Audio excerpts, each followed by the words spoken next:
What is the regional economic outlook for the Middle East and North Africa?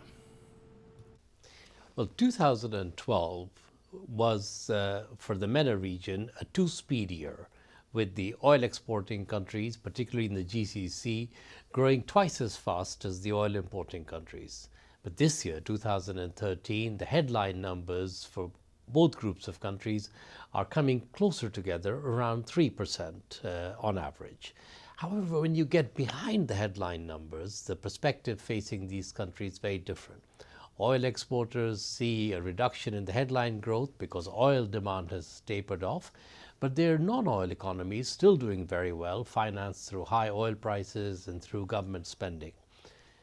In contrast, if you look at the oil importing countries, many of them countries in transition, they are facing a difficult year, a combination of political uncertainty, social unrest, a difficult external environment, regional conflict.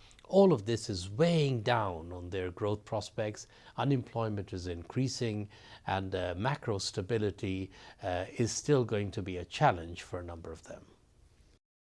What should be the top priorities for these countries? The immediate challenge facing oil importing countries in the region is to maintain macroeconomic stability at a time when social pressures are rising and in the face of a difficult external environment.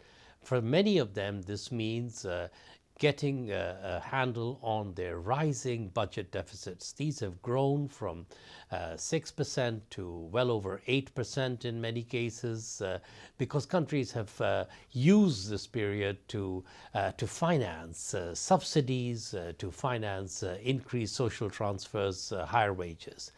Now, bringing those budget deficits down is going to be difficult because it means tackling the problem of general subsidies on energy, but these have to be brought down, particularly in a way that protects the poor. Also, many of these countries have seen their international reserves come down, and trying to protect and rebuild those reserves is another important priority.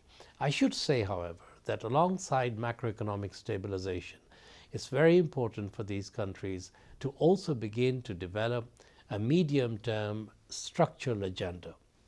An agenda which is going to deliver higher but also more inclusive growth, more equal distribution of the benefits of growth, and open access to the fruits of growth for large parts of the population.